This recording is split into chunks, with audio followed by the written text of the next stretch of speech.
So our app now has sign up, sign in, login functionality, but we need to actually integrate it into our website that we created so far. So the way we're going to do this is we're actually going to rely on some new, basically, well, they call it helpers and controller filters that Devise gives us by default. Specifically, it gives us a little Ruby function we can call called user signed in ? And that'll let us see if a user is signed in. If they are, it'll come out as true. If not, it'll be false. It also will give us something we'll use later called current user that refers to the currently signed in user. So we'll actually use that when the user is creating something like a tweet or uploading a video or something.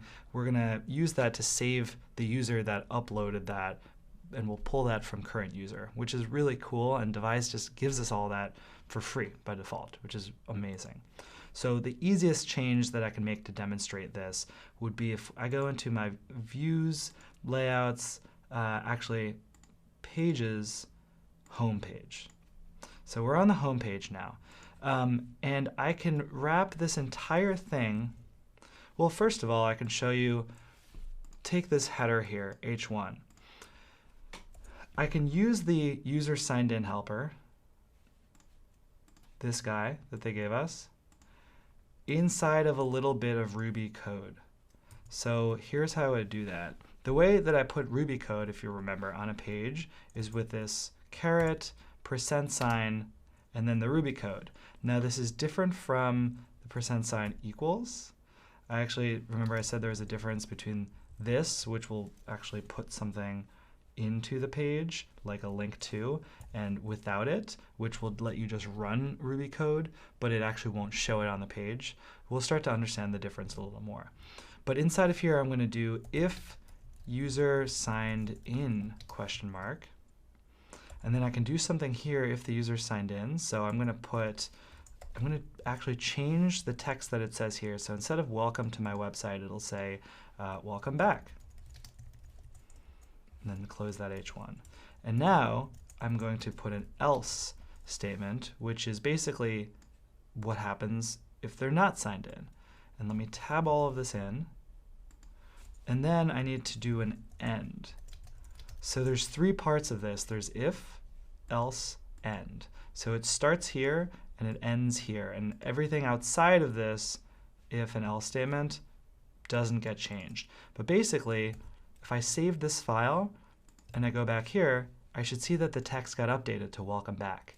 This is basically checking if the user signed in, and if they are, show welcome back. Otherwise, show what we had before. So if I signed out, I would see the other bit of text. Now I can also take this and I can make this larger and wrap it around the entire thing. So I could just show welcome back if the user signed in. And in fact, I think that probably makes more sense because whatever I have here probably don't need if the user is not signed in. So actually, if I take this outside,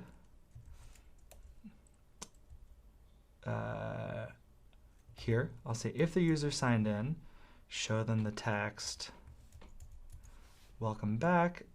Otherwise, show them what we had before. I'll mess with the commenting here a little bit, or the tabbing in a second. Put the end all the way at the end. The tabbing in Ruby is really useful because once you have a lot of stuff, and you can tab stuff in with command and then the square brackets, by the way, which are this right above your return. So you can select a whole line like this and do the square bracket on the left to tab it in. These are useful so that you know what's inside of what. So I'm command tab and tab that back. Now this is inside the else, so I'm going to actually tab in lines 4 through 29, like that. So now I really only see welcome back, but I actually want that nice pretty header that I had before. So let me copy this entire Jumbotron part into here. I'll paste this in. I gotta tab it in again. And I'm just going to replace this with welcome back. And I can actually get rid of this link to learn more and the paragraph tag there. So it actually looks a little more like this.